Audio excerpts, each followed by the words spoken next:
HighBridge, a division of Recorded Books, presents Lawn Boy by Jonathan Evison. Read by P.J. Ochlan. The Happiest Place on Earth. When I was 5 years old, back when my old man was still sort of around, I watched a promotional video for Disneyland that my mom got in the free box of VHS tapes at the library. Basically, the video was a virtual tour of the Disneyland grounds. I guess you could say it was a harbinger of things to come, because what really sparked my burgeoning imagination, more than all the fanfare and rides, was the fastidious landscaping. The big, perfectly formed Donald Duck and Pluto-shaped bushes, the vibrant floral beds depicting Mickey and Minnie, and the impeccably manicured lawns. It looked like paradise to me. I would have given anything to experience Disneyland. For months, all I talked about was the happiest place on Earth. Mom said if we scrimped and saved hard enough, and we stayed with my dad's family in El Sereno, maybe we could pull off such a visit. "What do you think, Victor?" she said to my old man, sprawled on the sofa. "We'll see about it," he said, turning up the Mariners game and repositioning his ass. I knew he was just blowing us off, but I wouldn't let it go. I kept pushing for weeks, to where my old man would get really irritable every time I brought it up. Finally, one day he dragged me out to the driveway. "Get in," he said. "Where are we going?" "Disneyland." Even at 5, I was a little circumspect, but what choice did I have except to jump into the Impala? "What about Nate and Mom?" "Don't worry about them." We drove through Paulsbo in the rain and took the junction south to Silverdale. My old man, unshaven, in a dirty t-shirt, stonily silent, gripping the wheel at 10 and 2.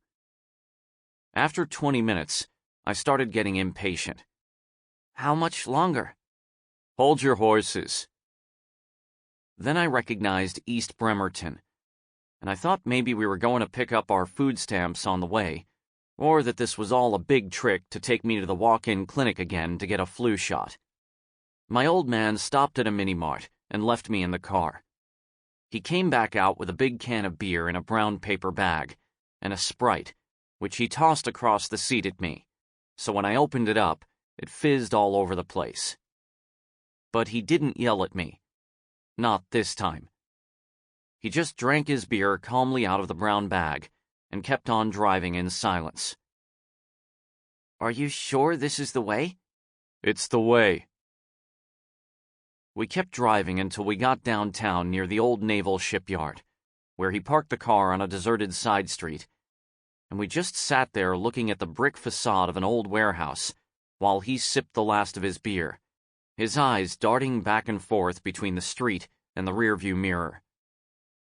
"Are we here?" I asked. "Come on," he said, stashing the empty beer can under the seat. It's not that I was stupid, okay? I was 5 years old. Yes, I imagined Disneyland would be a lot farther away. I had no idea that Bremerton was in Southern California.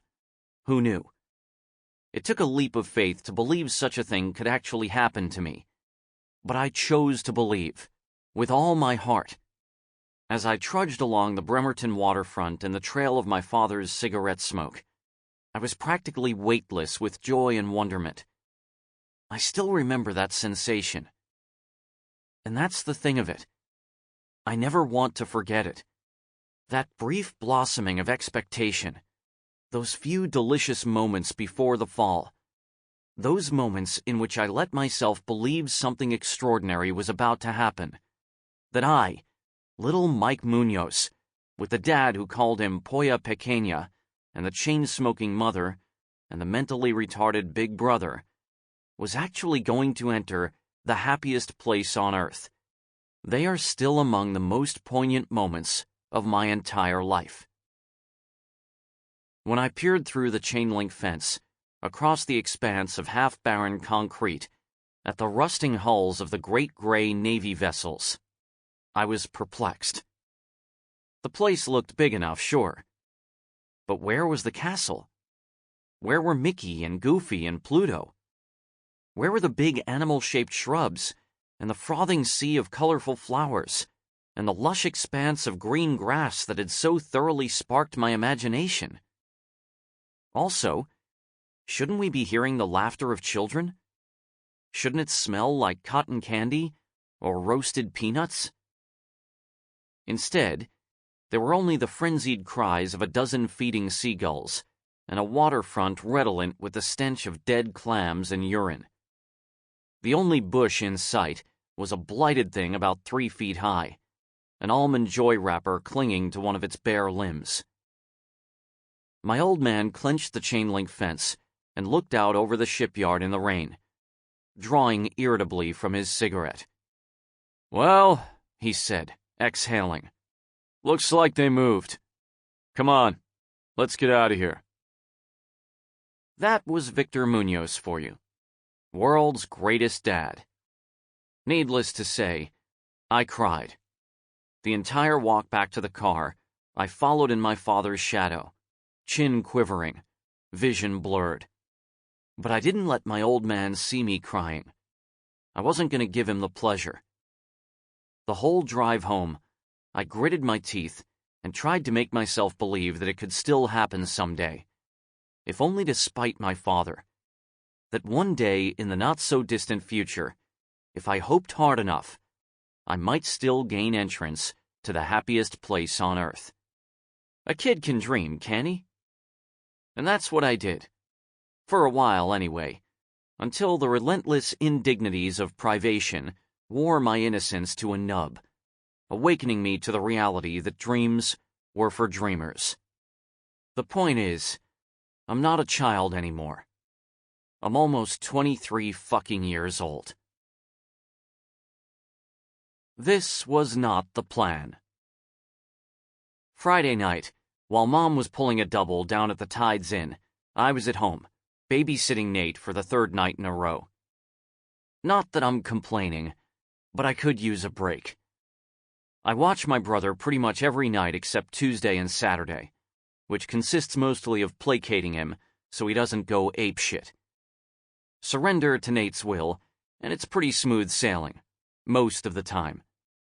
Overexert your will, however, and you're asking for trouble. Because, unlike me, Nate knows exactly what he wants. Mom and I make an effort to limit his TV time, because it seems like the right thing to do. So after a dinner of mac and cheese with turkey dog slices and banana-flavored instant pudding, we screwed around with Mr. Potato Heads in the bedroom for a while. Nate likes to jam the arms and legs into the eye sockets, then hurl them across the room. He thinks it's hilarious. I can't really say that I share his amusement, but then I'm pretty much done with Mr. Potato Head at this stage of my life. Nate smelled pretty ripe, so I finessed all 300 pounds of him into the bathtub, using a couple of Oreos as incentive. After a hot bath, he's usually pretty sedate, which is when I cave in and set him in front of the TV in the kitchen, where he slouches at the table drowsily watching Despicable Me 2. As long as Nate's hypnotized by the television, I can generally count on him to stay in one place, which means I can almost have a life of my own, which mostly means reading. I read at least 2 books a week, sometimes as many as 4. Call it self-improvement. You see, old Mike Muñoz would like to figure out who the hell he actually is, what he'd actually like to do with his life. He aches to be a winner.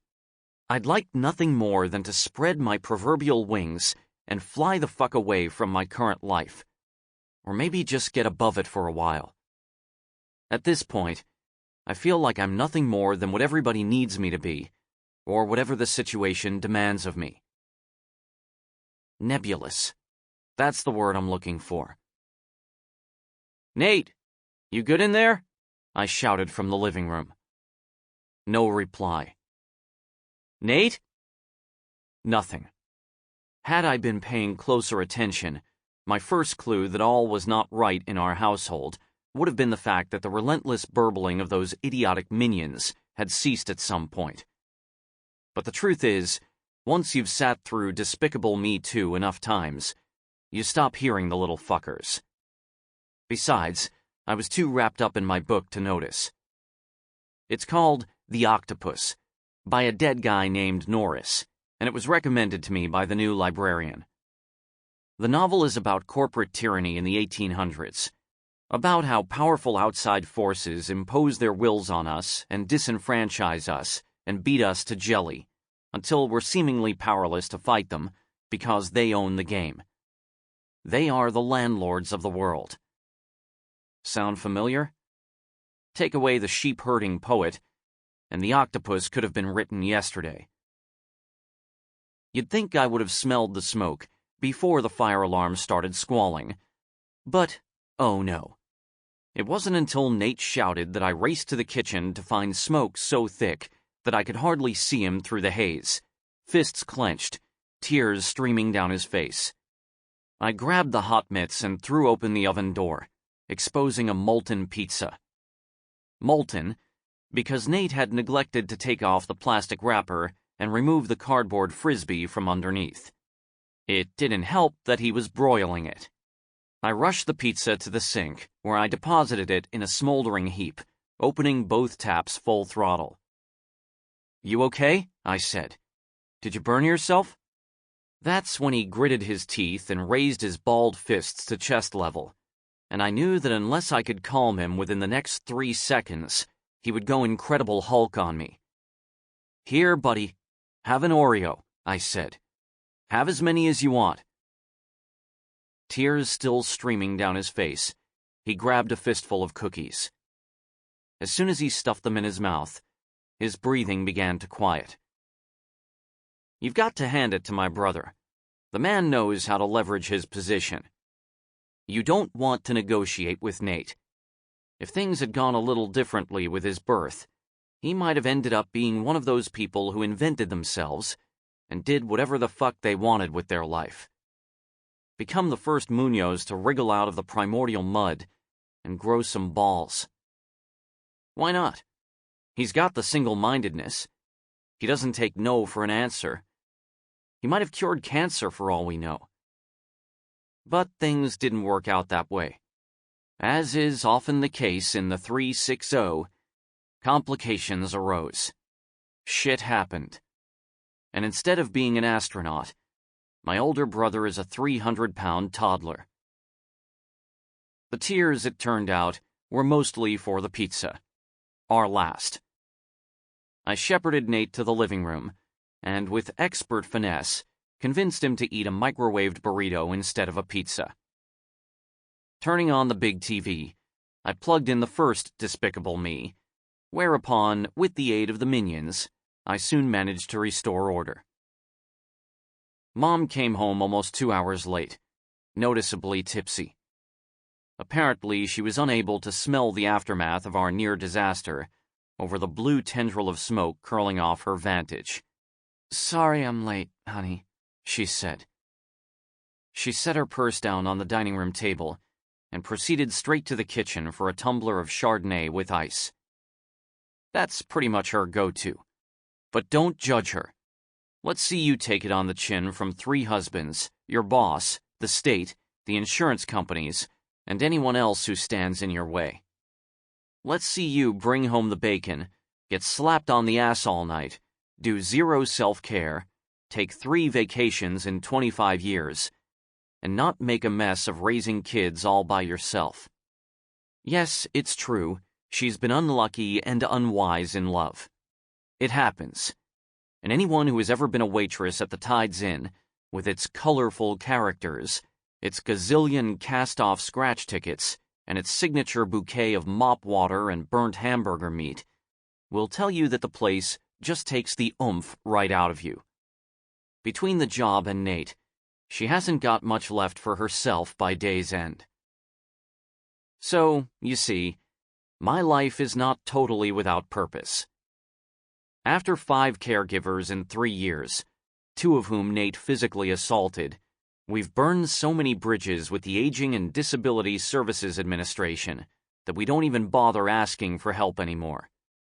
But we managed to maintain a household. just barely. There's a lot of broken shit around here, and not a lot of resources. So if you're wondering why our shower head is an empty plastic liter bottle riddled with fork holes, why don't you run down to Home Depot and price a new shower head? When Mom emerged from the kitchen, tumbler in hand, she sat in the old brown lazy boy that used to be Ronnie's. She picked up the remote and turned on the TV to nothing in particular, firing up a fresh heater and drawing deeply from it. Maybe it was just the sickly light of the TV, but behind her veil of smoke, she looked 1,000 years old. You could see the new crown on her front tooth and how it was whiter than everything else. And it ought to be for $600. You okay, Ma? Fine, she said, exhaling. You? I'm good. She flipped around the channels a bit, puffing her cigarette, until she landed on something called American Pickers, wherein two guys who seem a little gay drive around the country in a van, rummaging through people's old crap and offering them money for it. Initially, there was something hopeful about the premise, but it turns out it's not as simple as just being a hoarder. You need the right crap. Finally, Mom stubbed out her cigarette and pushed herself to her feet. When you get a few minutes, honey, could you look under the kitchen sink? It's still leaking. Sure, Ma, I'll take a look. When she was halfway to her bedroom, she turned back, as though she'd forgotten something. Oh, and I hope it's okay, but I picked up a shift tomorrow night. It's gonna be tight this month with the... Oh, never mind, honey. If you've got plans, I'll just call Jerry and... Nah, I said. Don't worry about it. It's okay. You're sure? Yeah, I got it. After Mom went to her room, I took a cursory look under the sink and quickly determined that the drain pipe, cheap-ass PVC, was cracked, and the elbow seal was also a lost cause. Probably the whole works would have to be replaced. A small pain in the ass, and $20 if you did it right. I'd be lying if I said I wasn't disappointed. Not about the sink, but about tomorrow night. I'd planned on heading down to Mitzel's to sit in Remy's section, and eat another crappy entree and drink a lot of water, so she'd have to come by and refill my glass. And no, I'm not stalking her. Some slow night, when there's a break in our conversation that feels natural, I'm gonna ask Remy out. Nick says I need to hurry up and hit that shit. But then, Nick's kind of a dipshit. Nothing auspicious. I have this old picture, bent and tattered around the edges, that sits atop my dresser next to my pickle jar full of coins. The photo was taken a few weeks after my old man moved out for good. Not that there's anything particularly auspicious about the occasion of the photograph, but it's one of maybe a half-dozen I have from my childhood. In the picture, I'm standing with Nate and my best friend, Nick Colavito, out in front of the Bainbridge fire station, where my mom brought us for the annual Biff pancake breakfast. Maybe it's because I look at the picture so often that I remember the details of that day so vividly. Or maybe I'm embellishing. But I remember my mom paying our admission with her previous night's tips. A tired but scrupulous stack of small bills. I remember that Mom didn't buy a plate for herself, and that it was only after Nate went back for thirds and couldn't clean his plate that she devoured a half a strip of bacon and part of a soggy pancake. Afterward, we waited in line for a free ride on a fire truck. I distinctly remember not having the heart to tell my mom that I was a little too old to get any kind of kick out of a fire truck, and so was Nick. But looking back, the engine ride was probably for Nate's benefit. He was always talking way too loud about fire trucks, often in church or in line at the grocery store. Anyway, that's when Mom lined up the three of us and snapped the photo. Nate is on the left, a half-foot taller than Nick or me. At 11, He's already pretty thick around the middle, his t-shirt clinging to his bloated torso like a sausage skin and barely reaching the waistband of his cotton sweatpants, which are also too small. His hair is cropped short, so he won't pull it out or catch it on fire. Other than that, he looks somewhat content, if not a little cross-eyed.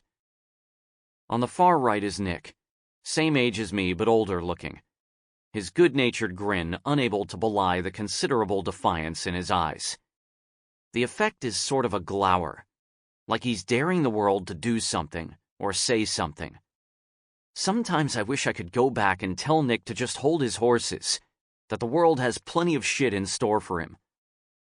But I think he already knew that from experience. That's me, little Mike Muñoz, standing in the middle.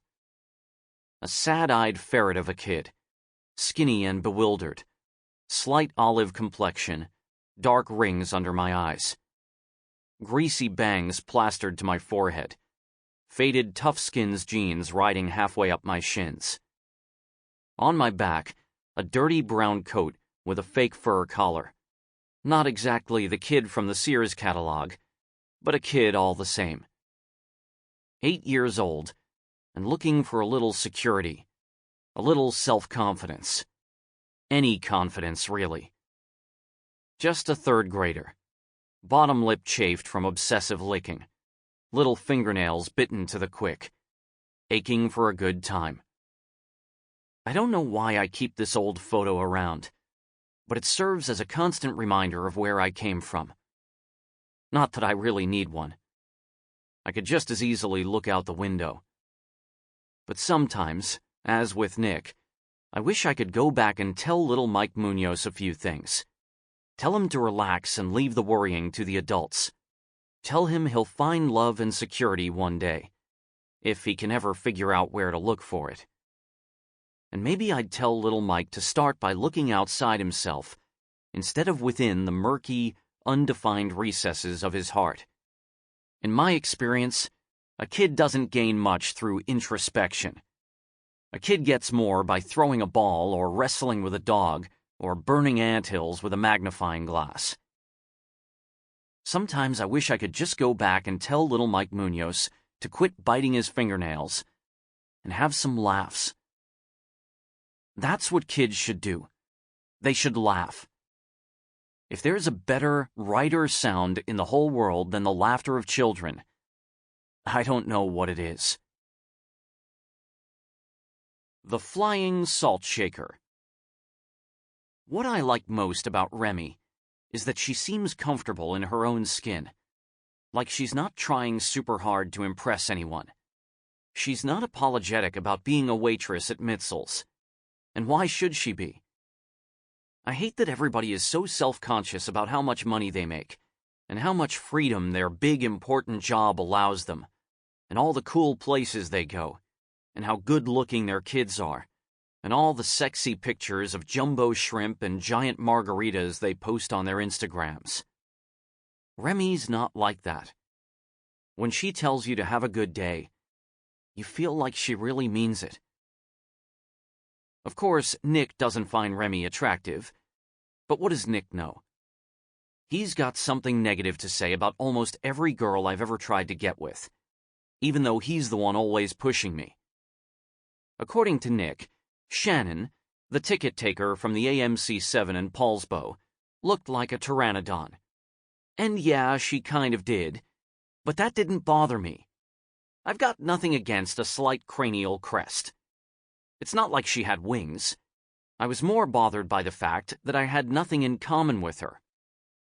According to Nick, Amy, the checker from Rite Aid, looked like Matt Damon.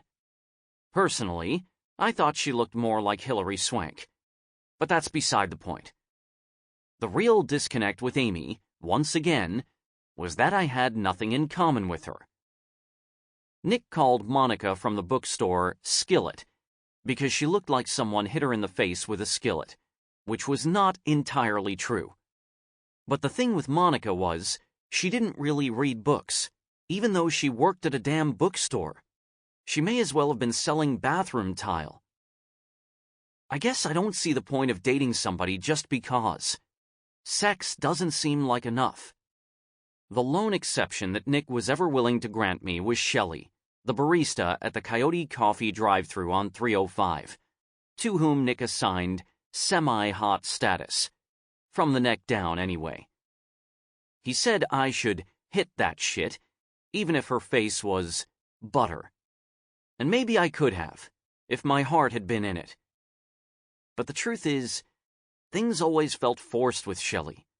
What with me ordering 3 coffees a day at the drive-thru window and trying to start conversations based solely on customer familiarity.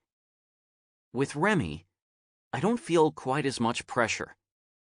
The familiarity was there the first time I sat in her section, and it seems to grow with every visit. Since Mom was working, I had no choice but to bring Nate with me when I went to Mitzel's the following night. This was bad news, of course, on a number of levels, not the least of which was a financial one. In case you didn't know, mowing lawns doesn't exactly make a guy rich. You'd think Nate would be grateful for a free fancy meal. But let me tell you, coaxing him inside was no easy task, though the drive to the restaurant went relatively well. It wasn't until we parked my truck that things started to go south in a hurry. "This isn't fucking McDonald's!" he shouted. "Shh," I said. "You can have anything you want." "You said McDonald's!" "Shh. Look, they've got all kinds of cheeseburgers here. They're huge, way bigger than Mickey D's." "You said Big Macs!" "Shh." Clutching 2 menus, the hostess arrived just in time to run interference. "2 of you tonight?" "Yeah." "Remy's section?" Yeah, sure. I guess that'll work." I swear, the hostess rolled her eyes as she shuttled us briskly to a booth in the middle of the dining room. "How's this?" she said. "Not McDonald's," grumbled Nate. "Great," I said. Begrudgingly, Nate turned his attention to the sticky picture menu. "Anything you want under $12, I told him. "This one," he said, pointing to the prime rib dip. "That's 14. Try the bacon cheeseburger. It's only 11. "This one!" "Shh. Calm down." "You said anything!" "Fine," I said, heaving a sigh. "But no dessert and no soda." He stiffened in an instant, thunderheads gathering behind his eyes. "Okay, soda. But no dessert." On this occasion, it was Remy's arrival that saved me. "Oh, hey," she said, fishing her pen from behind an ear. It's not her fault if her uniform is a little frumpy, with its padded shoulders and baggy sleeves and shapeless black slacks, any more than it's her fault that she always smells like pancake batter. That stuff is all superficial anyway. This is my brother, Nate." "Hi, Nate," she said. "This one!" he demanded, pointing to the prime rib dip. Okay," she said, scribbling down the order as she shot me a sly little wink. So sympathetic, so understanding. She could tell right away that Nate had special needs. What was stopping me from asking this woman out? "How about you?" she said. "I'll just have a side salad." "You're sure?" "And, fries, I guess." "Anything to drink?" "Soda!" said Nate. "Just water for me." Nothing to set the world on fire, sure, but a successful exchange. Or at least, not a disastrous one. We were still getting to know each other. What was the big hurry? When Remy delivered the food, I redoubled my efforts to develop intimacy. "Wow, that's a big salad," I said. "Yeah," she said. "It's pretty big." "Really big," I ventured. "Yeah, I guess so. Can I bring you guys anything else?" "I think we're good. Thanks." I thought I saw a little spring in her step as she waltzed back down the aisle to the wait station. Sample complete. Ready to continue?